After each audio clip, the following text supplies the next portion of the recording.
pouring my Belgian blonde. Hey, John. How's it going, guys? Not bad. How you doing, buddy?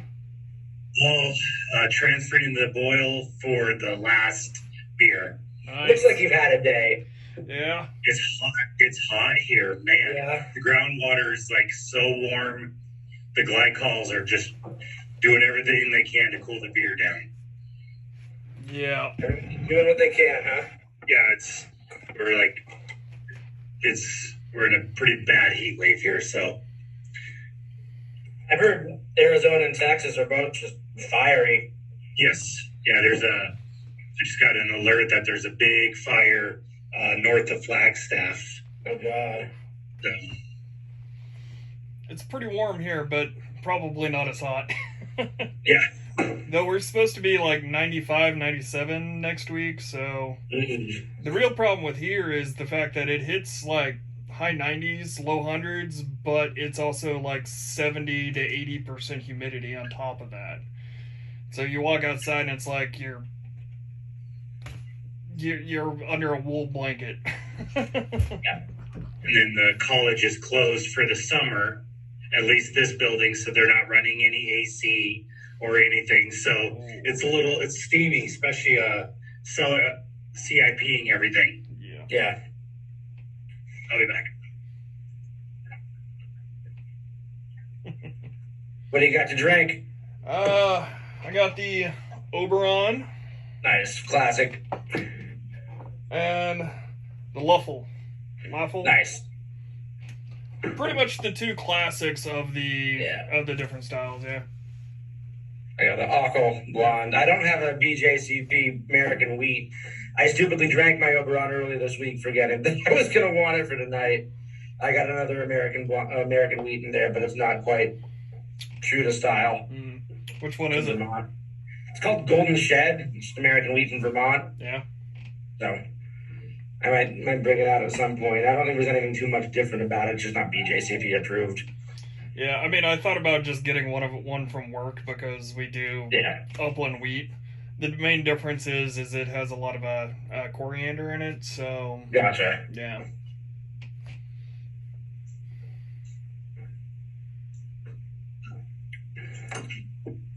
Yeah, that exam earlier was good. I misscored myself. I was really an 82%, but it's still passing. So It's still passing.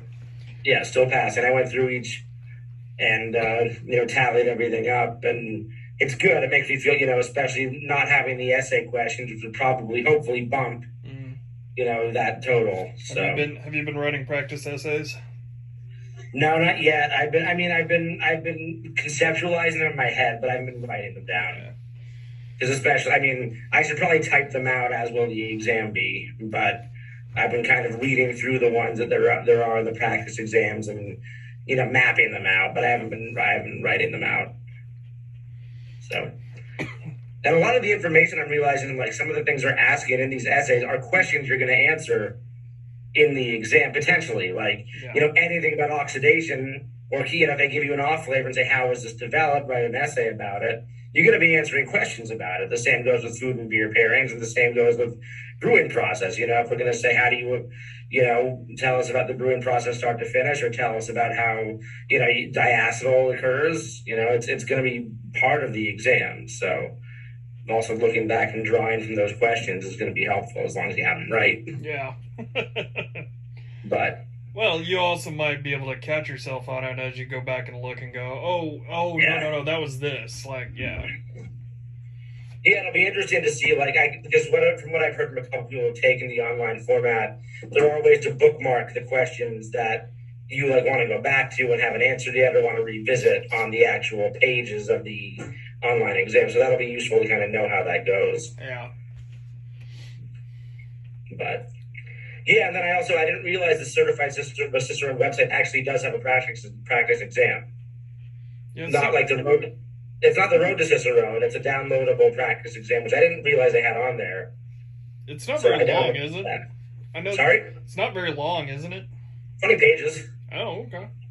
It's a full. I have it up here because I brought it up. I was going to say maybe I can screen share and we can go through some of it, type of thing. Oh, wait, are you talking about the one that's downloadable and printable? Yeah. Yeah, I actually have it printed out. Okay. I haven't done it yet, but I've got it to do. Yeah, I'm gonna print it out this week because I've been doing the Chris Cohen practice exams, but this is, from what I've heard, the more helpful one. It's a little bit more true to the exam itself in terms of how they stylize the questions. Yeah. So, but yeah, I have that here in case you want me to like go through it again or go through it a little bit together. But for the most part, a lot of the questions are similar or phrased similarly, but they're a little bit more well written in this exam. Yeah. Which I hope so. But I don't know that there's an answer key for it. I didn't see that on the website, so that's one thing. Like, if I'm going through it, I'm not going to really be able to score myself. I don't think there is an answer key. Which is annoying, because for a practice exam, you should be able to have an answer key. Yeah. Between everyone in this group, we could probably answer all of it. Probably. You been working all weekend, or you have some time off? I had to go in yesterday for hour and a half, 2 hours. But I've had today off. We actually have a barbecue going in the front yard right now with a bunch of nice. So, yeah, we started at 10, so I'm enjoying the air conditioning. I came in about Fair enough. 13 minutes before it started, and I was like, oh, setting everything up. Yeah. Yeah, I was at a buddy's housewarming earlier. Him and his girlfriend moved in a new place, so they did a little housewarming party. And he's a brewer, and he doesn't work in the industry, but he just home brews, and he's a big beer geek, so he just has a fridge. He's like, please help me drink this. Like, the reason you're all here is to help me clear out my beer fridge, because my girlfriend doesn't want the beer fridge to be full anymore. So, yeah. John, I am sorry about the Brooms coming out this weekend in a small way. I know, and it's just hope that the Celts can pull off the Warriors. No, I don't hope that. I don't want not whatsoever. So, cheers. Did you hear about Walker Buehler? Yeah, that's a tough break, especially when his Kershaw comes back. Yes, but I think the Dodgers will trade for Frankie Montas or one of those guys, because he was with Dodgers farm system. I think in the first place he came from the Dodgers farm system. Yeah. The Dodgers always find a way. They didn't find a way this weekend, but those games. I mean, last night's game, I lost a couple of years off my life. I don't know if you two did at all, but no, I was at college orientation with my daughter. That was intense. That was really intense. But I will play. I mean, they always bring up the best in each other. That's the thing. It's like last year pushing each other, and playoffs last year in this series, like they weren't blowouts on either side. They were 2-1, 3-2, 2-0. Like, it's tough, but it is. Yeah, and it's good to see that the fans can be copacetic as well. Yeah, not beat the hell out of each other. Yeah, not anymore. Yeah, killing each other in the parking lot. Yeah, but there'll be more. I found it hard to believe. I heard that the Padres and the Dodgers have only played each other 3 times so far. It's going to be an interesting September. I found that really hard. And then I looked at the Giants. The Giants are playing the Diamondbacks, I think, 9 times for 3 series in July alone. The schedule is just kind of weird and wonky. Yes, and it's like I was talking to one of my friends. He's a big Mariners fan. They haven't played any West Coast games. They basically played all their games against Houston already, but haven't played the Angels or the A's yet. So, but they're getting their harder games out of the way.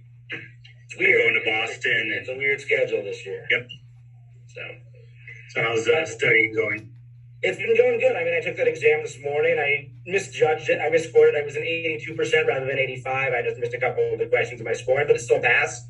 So, do you find that test to be harder than the road to Cicerone? I find it to be easier, because the road to Cicerone tests are just not true to how the exam's going to be. Sure. The road to Cicerone is so focused on quantitative measurements. Okay. And I think the multiple choice throws me. I don't want to take them because the multiple choice is not going to give me the format that the exam is going to be in. Sure. Like, I don't want to have second guessing myself with potentially 2 answers that sound the same. I'd rather take a stab at one answer and get it wrong and learn. So, but what I did learn, and I was telling Bender before while you were gone, is that the Cicerone website does have a downloadable practice exam. Yes. And I actually just found that out this past week. So I've downloaded that. I haven't printed it out yet. But that's the one I'm going to take next week. Because the ones I've been doing have been from the Chris Cohen guide. Nice. And the ones on the Ciceron website are a little bit better phrased and a little bit more, I think, true to the exam itself. But yeah, so the Road to Ciceron online, I should say, the Road to Ciceron book questions have been helpful. But the Road to Ciceron online exams, I just haven't really, I've stayed away from them in the last couple months because they just fill me with doubt. Yeah. I did the brewing process and ingredients Road to Cicerone, and then I did keeping and serving, I think on Thursday, and it was good just to go back and review those ones. Yeah.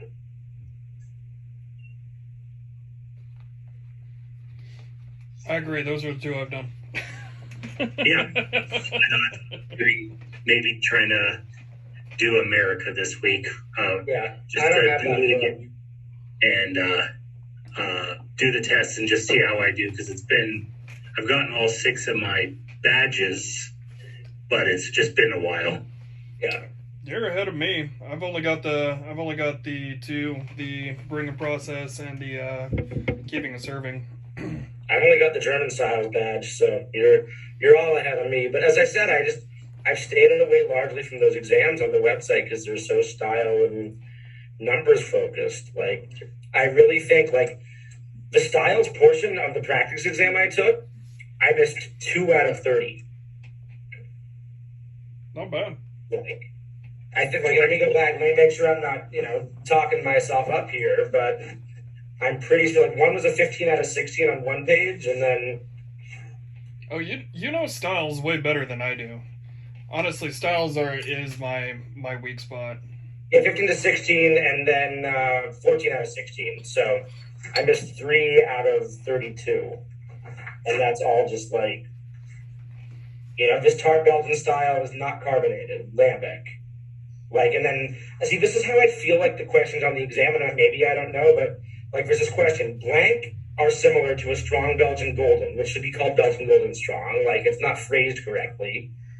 But they're slightly darker and fuller bodied with a more rounded malt flavor. They're a deep yellow to deep gold, highly carbonated, have a peppery spice character and a soft alcohol flavor, supported by soft bready Pilsner malt flavor. Very dry finish and light body due to the use of white sugar for up to 20% of the sugars in the wort, 7.5 to 9.5 ABV. Belgian triple? Yeah. Yeah. And it's asking you to fill in the black. I feel like that's how the majority of the questions on styles are going to be. I know that they do want you to know some of them, like, write in the quantitative 5.3 to 6.8, whatever it is, but this just seems more true to format. I don't know, maybe I'm just hoping. But, like, yeah, this beer style is essentially a Doppelbock that is frozen and has the ice removed, concentrated to be up to 33% ABV. Ice box? Yeah. I mean, anything over 11%. We're ready to go. Anything over 11% going to be an ice block or a barley wine. Yep. So, like, if they ask you that, it should be pretty, I don't know.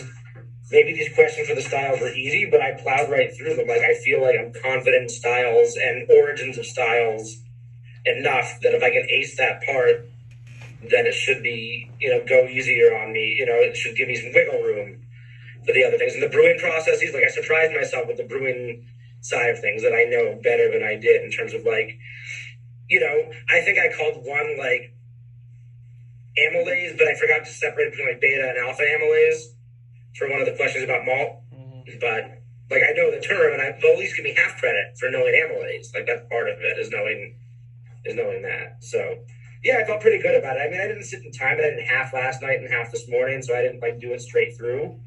But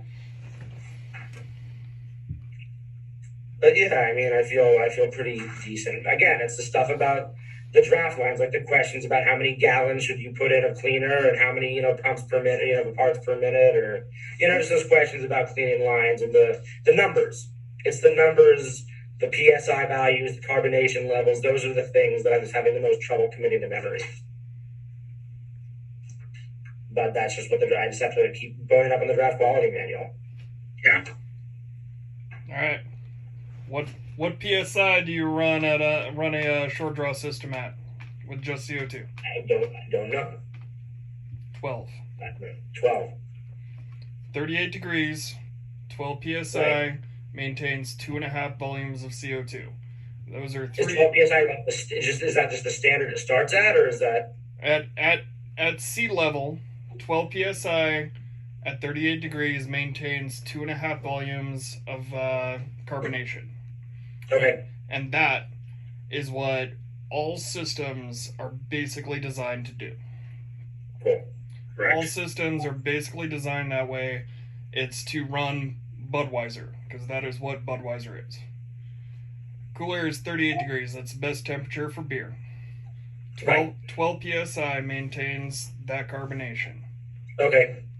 2.5 volumes is the standard. And that's standard. Yeah, that's standard. 2.5, 2.7. Yep. Is standard. So that one I've kind of gotten down. You have to build in 12 psi. Basically, you have to build in the same amount of restriction into the line that you have on the beer itself.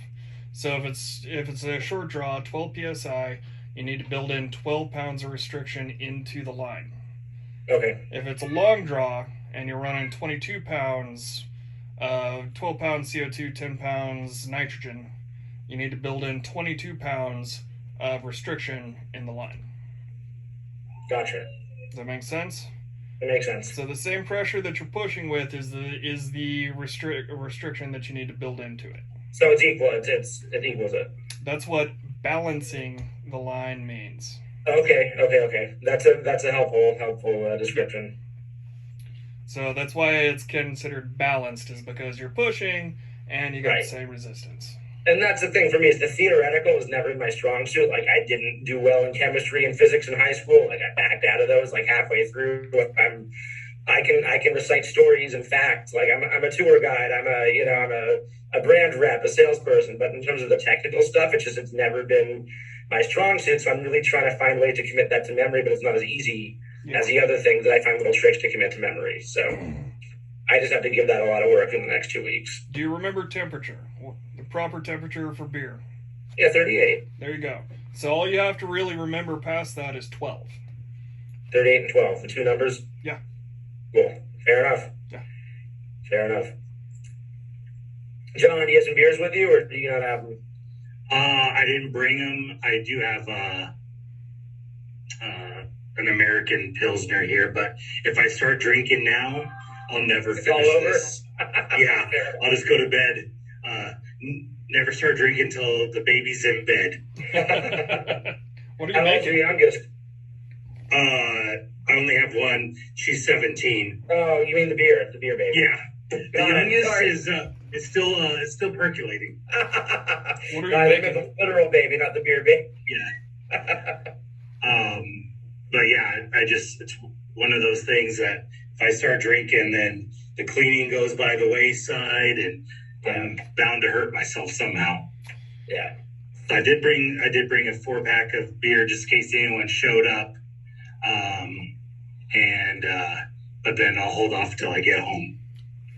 Because I What I'm noticing about some of these Trappist beers is they're more phenolic, like not as pleasantly phenolic than I remember. Like, there's a little bit more of a sharp smell to them. It's a little metallic or a little vinegary. Because when I went to this beer dinner on Thursday night, it was a brew and a half man where they brought 5 kegs from Belgium, and the Belgian quad I had was delicious, but there was a little bit of this like harshness to it that I wasn't anticipating. There's also like I get soy sauce off of Doppelbox and Belgian quads, which is really interesting. Like, there's this umami soy sauce ishness or soy sauce, whatever you want to say, that I get off those, which I guess is good in a way, because if that's two styles that I can recognize based off a weird thing that comes to mind, then I'll take it. Like, I don't want to wipe that out and question it if that's how I can identify two styles. But this Ockel Trappist Blonde was just like, I think metallic can be a really confusing and kind of shitty way to describe it because it's not metallic, but there's this was like industrial. I don't know how it tastes, like a piece of equipment or something, like you're licking a steel or a metallic something. I've actually never even heard of that brewer. So if I brought anything, it was going to be the Lefty Blonde. It's one of the Trappist. Okay. So it's the one in Austria. Okay. Yeah, I haven't seen that in Arizona. Yeah, so it's 8%, so it's up there for a Belgian blonde. It's at the top of the range, but it is their single. They have the Trappist Akko blonde, and then they have a Trappist Akko brune, which is the double, which I think is also 8%. So it might not be completely true to style, but it is a Trappist blonde, Belgian blonde. So I'm drinking both the Oberon and the Leffy, and nice.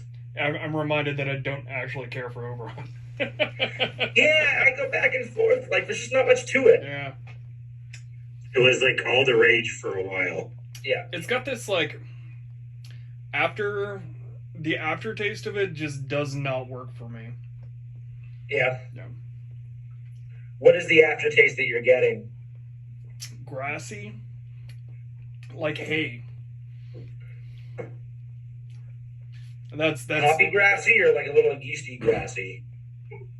No, like or neither. Neither really. No, it's just like cut hay. That's the after flavor for me. Okay. It's almost a little astringent as well. I'm actually going to look at my Belgian blonde card and see if I can.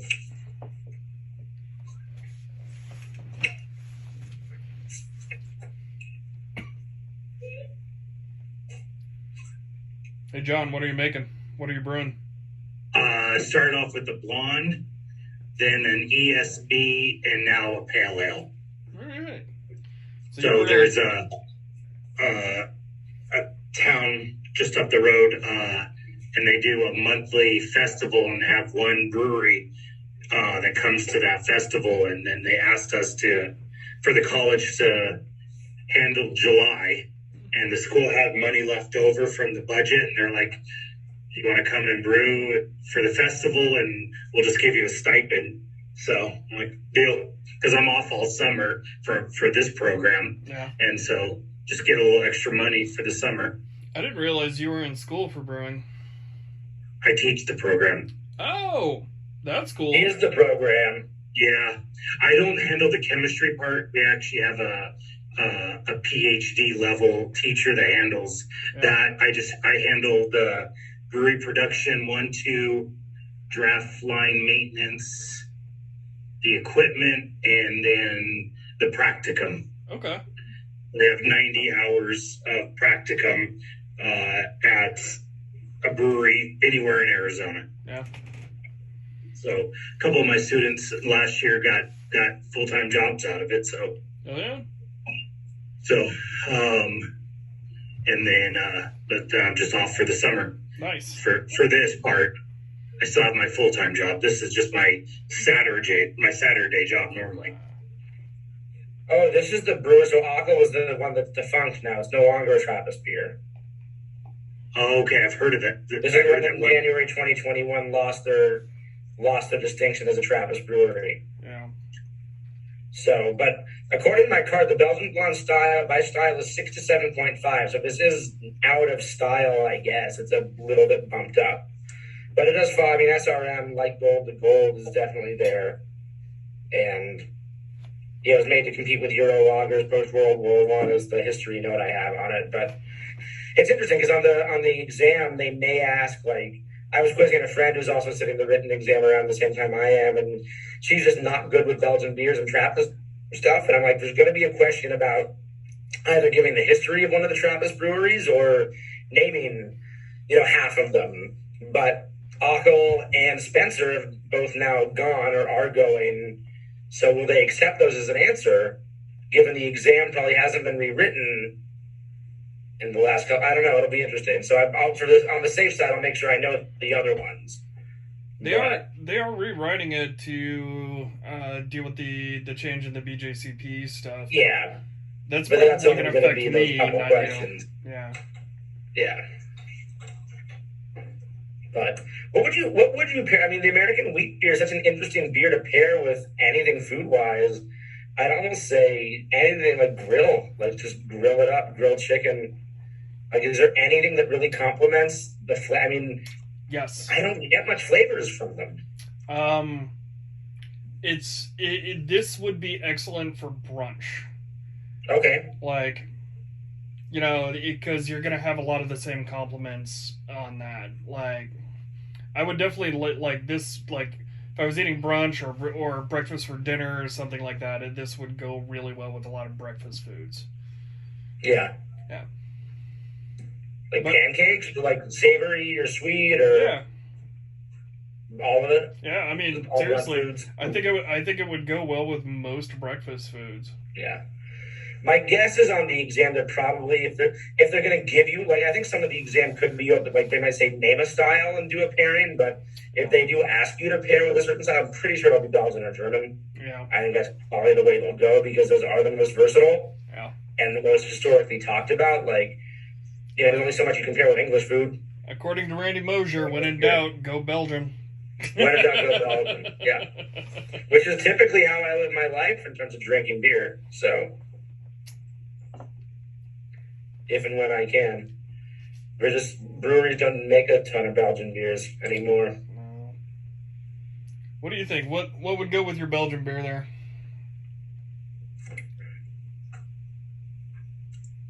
I don't know. It's rich. It's a really rich beer. It's almost like on that same vein as a Maibach or a Hallenbach, like just really like rich in flavor. There's a lot of light malt. I want to say something citrusy to cut through the richness of the beer, for the richness to cut through the citrus. But I don't know what that is, other than a dressing or a sauce on a protein. See what? Yeah, what I'm getting off mine's also sweeter. Like it's definitely Yeah. like a sweet beer, but I think like a salmon with like lemon sauce or something like that would go Yeah. incredibly well with this. Yeah, this maybe even like a Marsala or Alfredo, like something like that would go well. But nothing roasted, nothing caramelized. This is more towards like, as I said, a Weizen or a wit beer, but a little amped up. So Yeah. I just think anything. I mean, it could go well with a creme brulee, like something just equally as rich. Yeah. But this is also on the heavy spectrum of the Belgian blonde. So maybe a 6% Belgian blonde would be different than an 8% Belgian blonde in terms of the alcohol heat. But Yeah, I definitely the lap is 6, right, or 7? 6.6. Yeah, 6.6. That's right in that lower range. But I gotta say anything citrus forward with this. I like the salmon, and then thinking like a salad with a dressing, like a citrus dressing to cut through it as a side.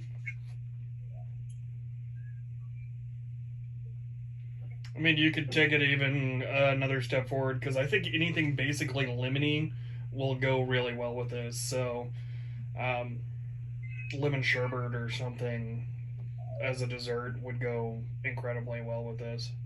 Yeah. Anything outside of the citrus world that we can?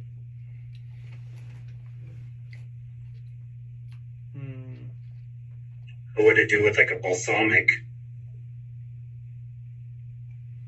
I'm wondering if even something like coffee-y would go with it, but like there's just I don't know. See that you could actually throw something kind of roasty with it. Yeah. Like a coffee bread pudding, or I don't know, something with a little bit of that bold flavor that might contrast it well enough. But I don't know if it was a protein or a main dish. What? But yeah, I think this and whitefish, some sort of whitefish or chicken with citrusy, or like a beurre blanc or something butter, citrus, and garlic. I think it would go well with like a rotisserie style chicken, to be honest with you. Yeah. Like, I'd actually be curious to try this as like nachos, pulled chicken nachos. that'd be Something with a interesting. little bit of spice and lime. Yeah. I actually might search that out at some point because I think some spice, because I mean these Belgian beers all have a little bit of that spice. It's not as pronounced as like a wit beer with the coriander, but there's all some of that in here, and maybe like a pico and some marinated chicken, like salsa verde, that might go nicely with this. Lime crema sauce. You just have to defend why, which is like getting into the like, well, I think it's because it's creamy and it's tangy and yeah. You know, this would go great with a Chipotle burrito, to be honest. I'm not even joking. Like you're exiled from the chat, Ben. A Chipotle steak burrito and this would actually go well together. You're not horribly wrong. Which is why I dislike you a little bit. Cheers.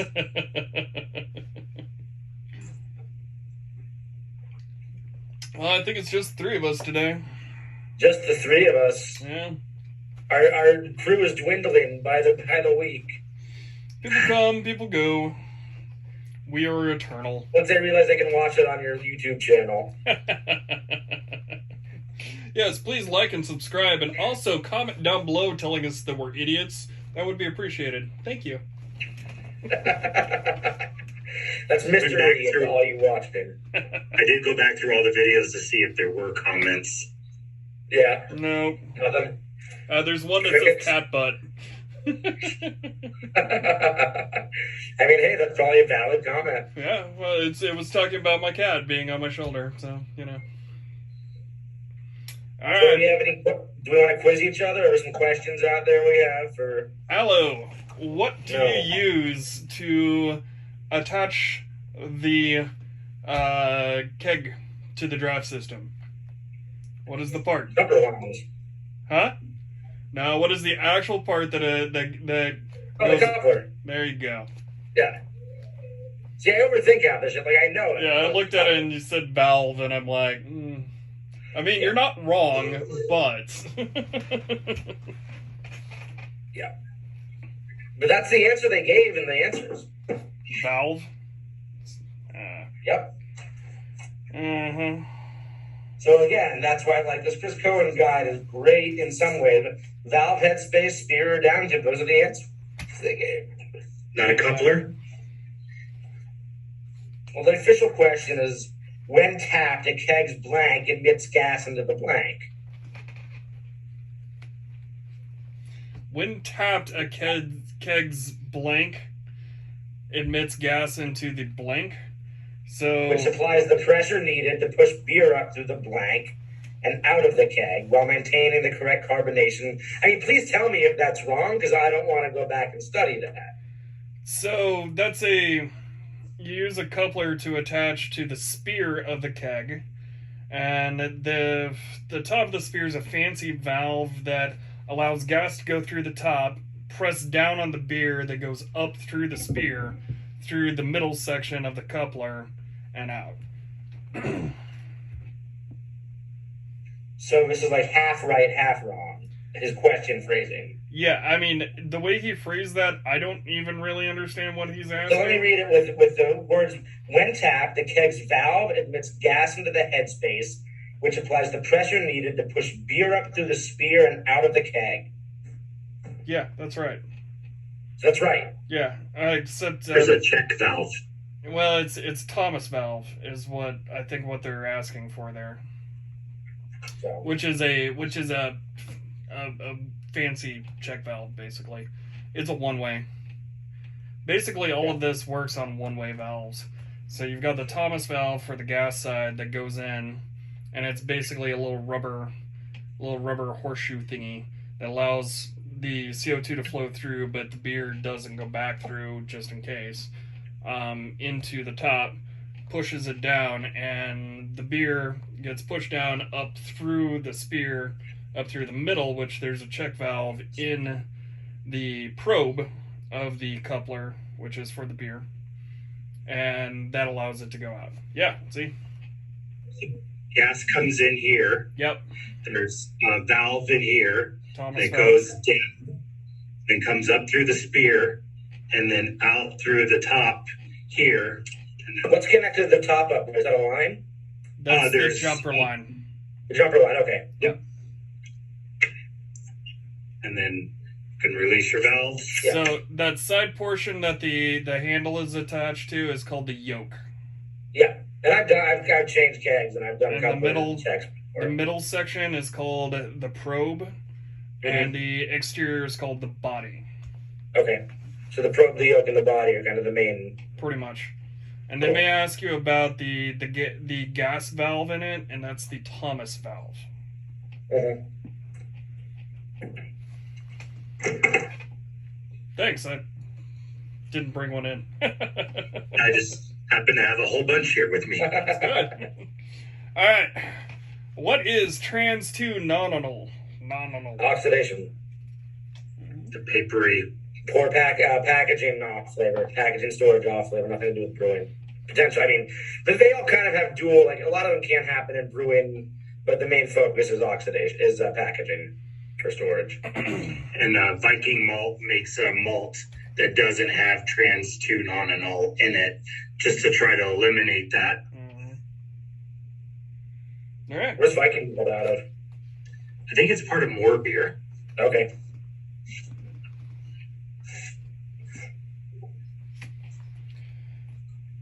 Okay, what happens to the hard spile when beer is being served from a cask? What happens to the hard spile? Mm-hmm. Doesn't allow air in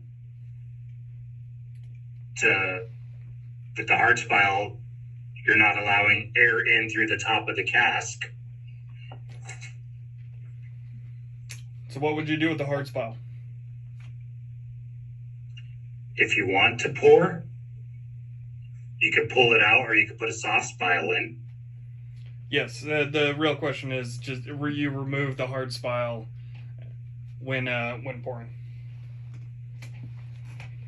All right, what is camera? Campaign for Real Ale.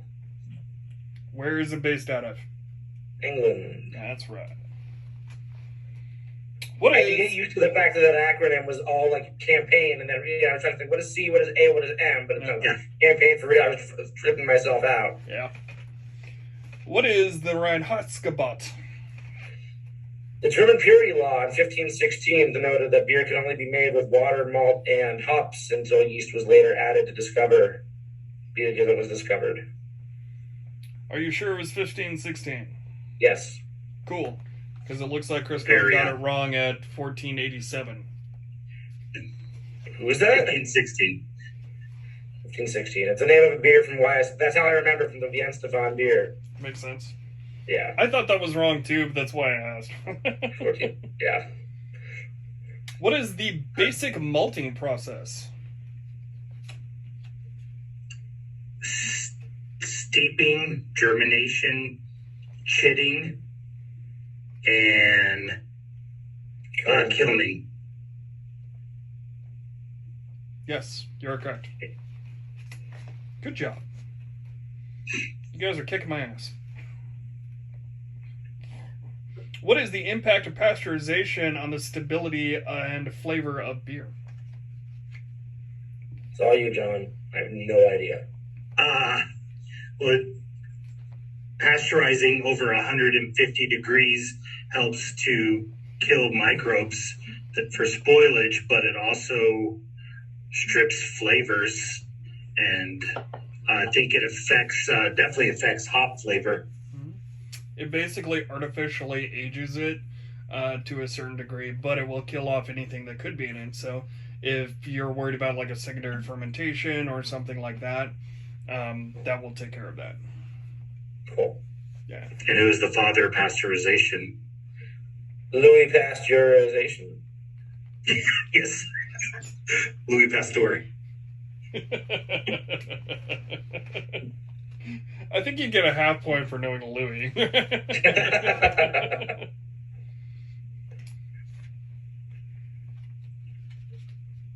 All right, with red and brown substyles, these lactic acid flavored beers derive their name from the northern region of Belgium.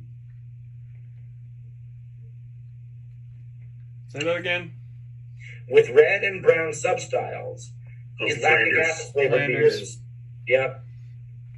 Flanders and Udbrunn. Yep.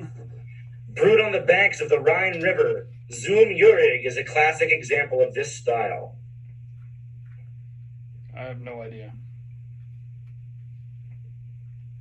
Do you know where the Rhine River is? Is that France? What beer styles come from France, John? Saison and Grosset. Alt beer. Oh, Germany. Dusseldorf. Yeah. Alt beer.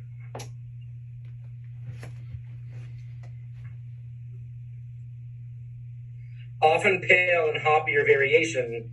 See, this I don't like how they phrase this. Often pale and hoppier variation of a 16 Plato lager associated with spring. Martzen. Associated with spring. Oh, what is 16? Okay, Often so pale and hoppier variation. 16 Plato is going to be 7%, 8% alcohol. Yeah. Because like 10%, 10 Plato equals 4, and then 4.6%, 4.7% ABV. So you're looking at 6.5, 7%, and associated with spring Maibach. Yeah, Maibach. Damn, I can't believe I got that. It's the only lager that's really associated with spring, but I just like, in the grand scheme of things, it's the only question of this entire exam that associates anything with Plato. Yeah. So it's a weird way to ask it. And in a series of 20 questions about style, that's the only one that brings up Plato. And Czech and German lagers are really the ones that derive a lot from Plato. Yeah. The only reason I understand Plato is because of Bamforth. One of Bamforth's books actually explained it to me in a way that made sense. Everyone else that's tried to explain Plato to me, I've been like, huh? Yeah.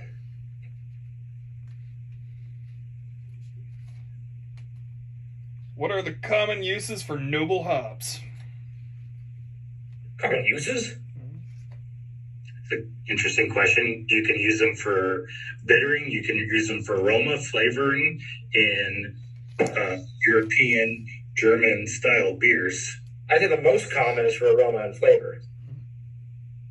I think that's more than bitterness. I agree with you, and I agree with your answer that it was not what he said, but Who do you agree with? Huh?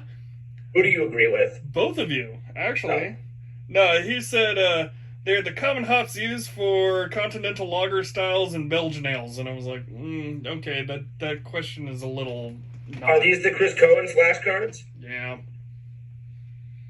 I haven't really gone through them, and I'm going through them at this point, going, oh, they're actually not that great. No, which is yeah.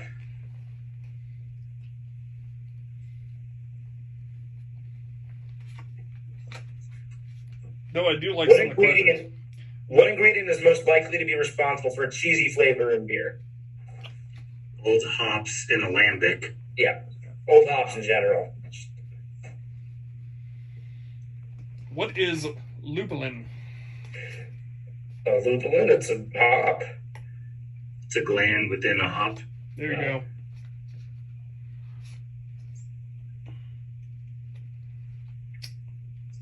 Oh, this is an interesting. What are the 5 established flavors? Sweet, salty, bitter, acidic. You said it earlier today. And not umami. Yes. Yep. Umami, yeah. Yep. But wasn't umami technically considered a 6? So, and is fatty not a flavor? No, fatty isn't considered a flavor yet, but they are considering adding it as a flavor because but instead of acidic, use sour. Sour, okay. Yeah, acidic and sour mean basically the same thing, really. In that one there. Yeah.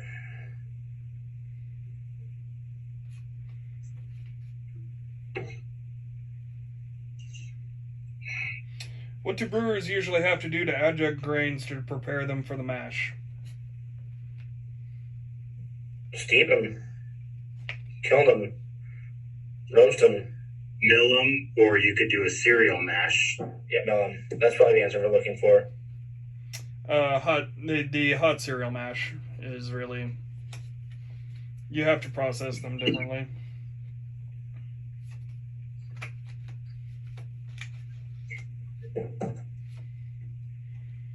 Discuss the history of American lager style. Nope. I bet that could take all day. We go check. So, after Prohibition, I mean, are there any? Do they give any talking points? No, it should discuss the history of the American lager style. The modern American lager style, oriented with the pre-prohibition lager style, was a pre-prohibition American lager. Okay, they say that a bunch. Like I said, I don't actually care. I don't think I like their answers very much, but they're interesting questions. Fair enough.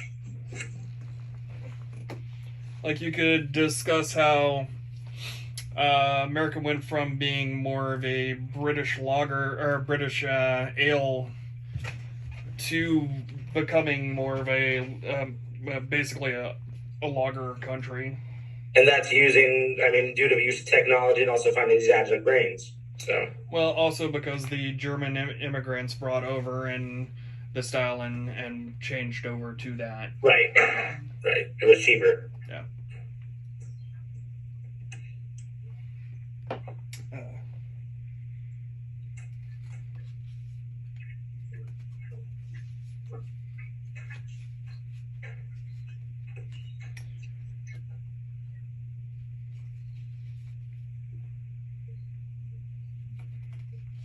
What is a cool ship? It is the vessel where beers are spontaneously fermented. The wort gets thrown into the cool ship and chilled overnight and down to a certain temperature. It can't go below a certain temperature, about 35, 36 degrees is the optimal. And wild yeast inoculates the cool ship and gets into the wort. Nicely done. I was hoping you'd get that after your experience with Russian River. Yeah, trust me, if I didn't know that, that was something they would have fired me for after we spent 20 minutes in the cool ship room alone. So. Yeah, just want to double check, make sure you remembered it. I had a nice beer at my buddy's housewarming earlier. He's a Sonoma County native as well, and he got some propitiation, which is their Sauv Blanc Cab Sauv barrel aged porter. Petit Syrah barrel aged porter. It's a fantastic beer, 7%. Nice. And it's just a nice beer. It's like a 375 ml, so we just got a splash of it, but it was perfect. It's a really good beer. All right. What does it mean to cap on foam? To cap on foam? Oh, so when the bottling line is coming down and you're trying to make sure there's no oxygen that's getting into the bottle, you're capping it on so it caps right off the foam of the top of the bill. I didn't explain that well enough, but it's putting the cap right on to make sure there's no air coming in between the cap, and they did that at Russian River on the bottling line. You obviously know what it is. Yeah, what you use to do that is called a fob jet. Fob jet? Yeah, foam on beer, and it's usually they may just refer to it as an FOB or a fob. So foam on beer. Also, that's the same name for the component for the drive system. Right. But for a bottling line, it's literally a teeny tiny little needle jet of hot water that hits it and causes it to foam up right before the cap goes on. And it pushes any oxygen out of it. But you knew it. You knew what it was, so good job. If a brewer adds gelatin or isinglass to a beer, what are they trying to achieve? Clarification. That was a fine answer. Findings. I'll see myself out. I love dad jokes. Have you guys watched the Hey Cam? No, should I? Yeah, if you like dad jokes, you definitely should. It's this father-daughter. It's this father-daughter thing, and like he's always like, "Hey Cam," and then tells this really bad dad joke, and it's just hysterical. I went down that rabbit hole earlier today. What is the typical range of volumes of CO2 for beer? For beer? or ale. It just says 2.5 beer. 2.5 to 2.7. We touched on this earlier. I mean, I think 2 to 3.5. Oh wait, this one is like 1 to 4 plus. Oh God. That's a stupid question. Sorry, Yeah. I didn't read that one right. No, we're gonna stick with the 2.5 to 2.7. That makes more sense. I mean, because like real ales can be all the way down to 1 point. Rivers like 0.0 something carbonation. So Why smell a beer immediately upon opening it? because the flavor of it, the aromas dissipate and the volatiles disappear, so you want to get the most an intact impression of it.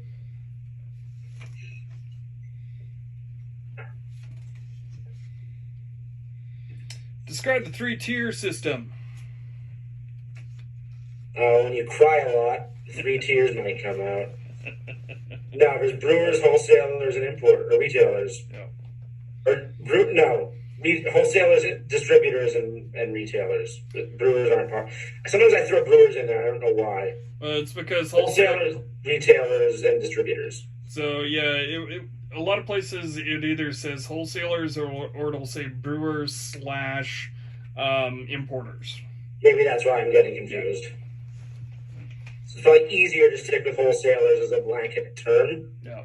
Because wholesalers can be importers and brewers, because brewers who self-distribute are technically wholesalers, if I'm not mistaken. Yeah. What tax? So the wholesalers sell to the distributors, who sell to the retailers. Yeah. And retailers couldn't go to a brewery or a bottle shop and buy beer to then have on their shelves. That's not allowed. Yeah. And likewise, distributors couldn't go into a bottle shop or retail outlet and buy product back, or have it used. No, they can buy product back. They can't go in anywhere else and sell to. That's what I'm trying to say. I didn't phrase that right, but. Yeah. And what taxes do wholesalers pay? Excise tax. Yes. It's the only tax question in the entire exam, and I'm damned if I'll get that wrong. Okay, what taxes do retailers pay? Is it? Oh, fuck you. Sorry. Sales tax? Yes, sales tax. Sales tax.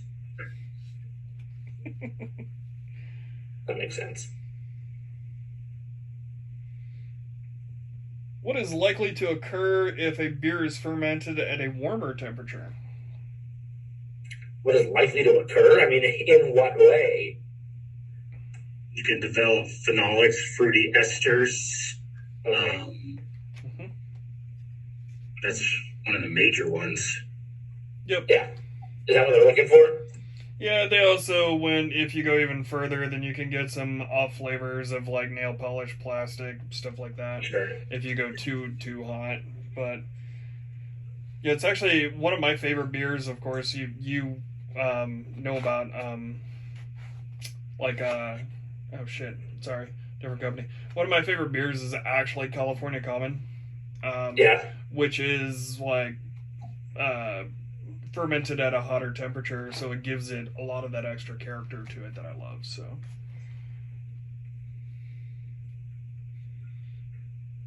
honestly, so I'm going through these questions on the sample exam about beer and food pairing.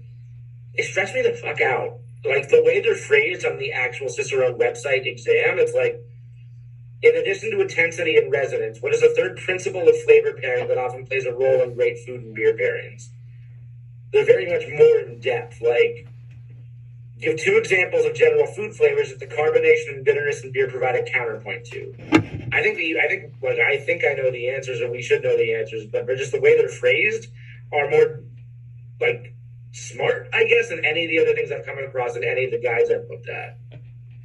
I actually don't care for how like food focused a lot of this really is. Yeah.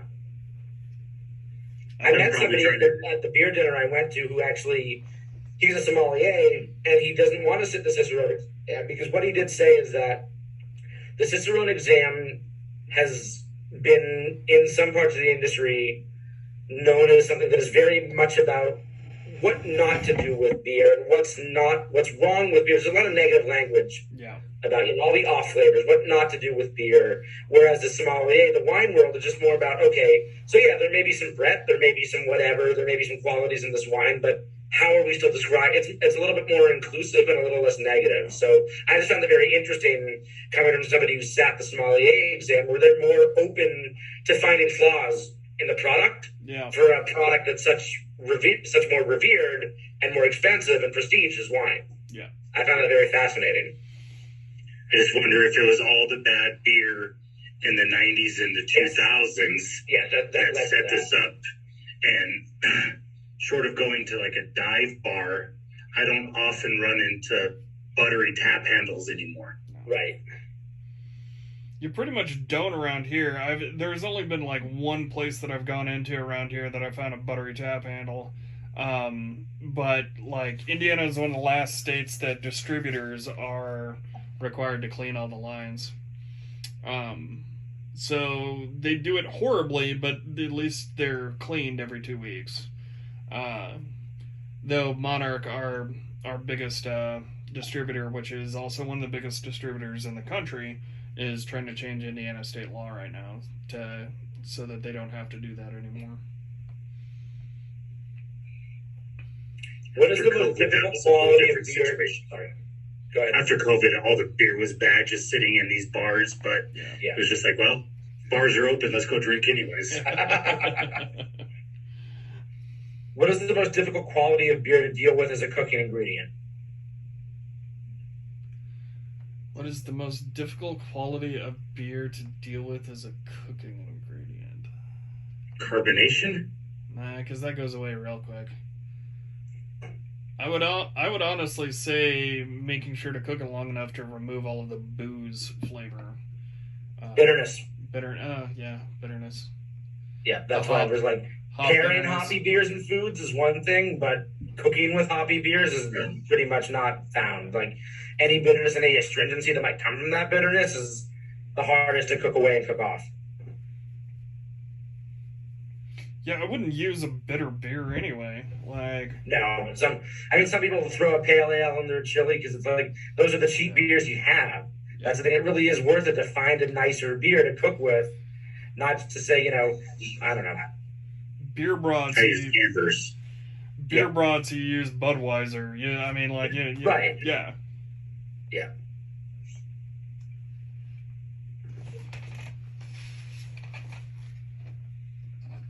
See, all these questions, I'm like, you guys all know these answers. I can't stump you on some, like all the brewing related ones, all the packaging related, like bottle conditioning shit. I'm reading through it. Like, you all know these. I'm trying to find ones that'll stump you. Well, I was asking you some of the rudimentary ones just as a refresher for your brain. Yeah. Yeah.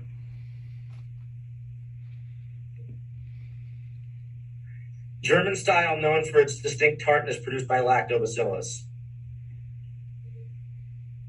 Goes. Bender.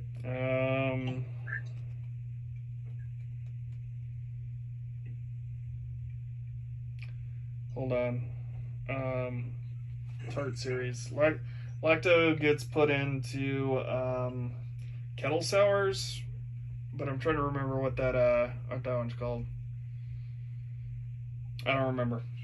Berliner Weiss. Oh, crap. German wheat beer, traditionally brewed with coriander, is a Goes. Which is interesting because they are tart, but the distinction here is that they really want you to have a lactobacillus goes into the Berliner Weiss versus the coriander and sea salt are the distinct qualities of the Goza. That's why I was thinking, like, I knew that I knew lacto goes into kettle sours, and a Berliner Weiss is a kettle sour. So yeah.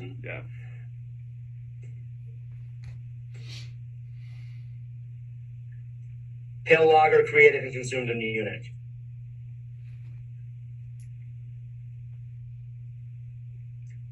Helles? Yeah. Yep.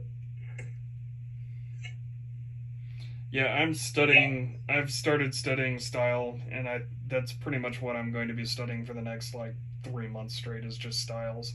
Because I think honestly, if I can get styles down, I should be able to pass without too much problem. Yeah. A little bit of focus on some food pairing because. Yeah. They just want you to know the language around it as well for the food pairing.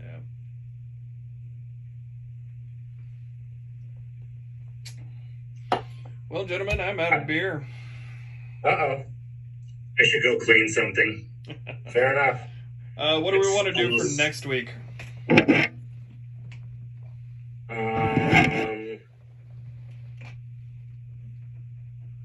I'd be happy to revisit like a Kolsch and a Helles, to be completely honest. We can do something different. I'm trying to think of what we haven't done.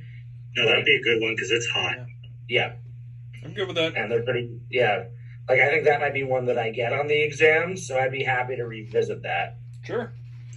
Helles and Kolsch. Yeah. Or a Kolsch and a Pilsner if you have a preference, but I think a Kolsch and a... I see... For the exam, I really think they're not going to give me. They're not going to say is this a German X or a German Y or a Belgian X or a Belgian Y. I think they're going to say is this a Czech this or a German Y. So I'm trying to, but that's fine. We can taste both of those. Like, or we could throw in a third beer too, like we did with the stouts.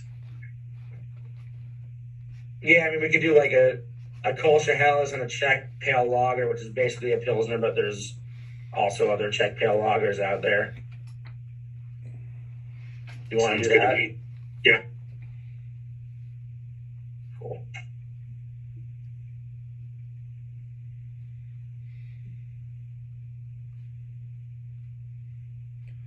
Okay. Yeah, I think from what somebody said the other week, like really focus on the lighter styles because those are the ones that they're really going to be pushing. And that's what I'm assuming will be pushed heavily on the tasting. It's hard because there's only 4 on the tasting that are really style based. The biggest thing is in the off flavors. I need to do some spiking soon. I have 1 kit, but I feel like I'm going to need to order another kit soon, so I have 2. Yeah. Yeah, I'm hoping. I've got the kit, but of course it makes multiple ones, and I'm like, yeah. No one I can't find anyone else who wants to sit down with me and go through it. Yeah. The thing is, I pretty much I can discern the acetal and oxidation. Like those are going to be the 2 easy ones for me, and I can probably discern the control. It's the ones that are more vinegary and the ones that are green apple and DMS that I'm going to need the most training on. So I have found. But I feel like I get 3 out of 4 from the tasting, and identify the control, and 3 out of 4 on each set of the off flavors that I'm set.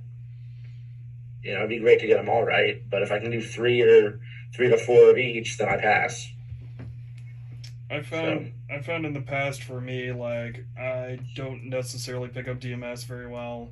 I don't pick up metallic or, I forget which one it is. It's the one that nail polish remover, acetone. Acetone?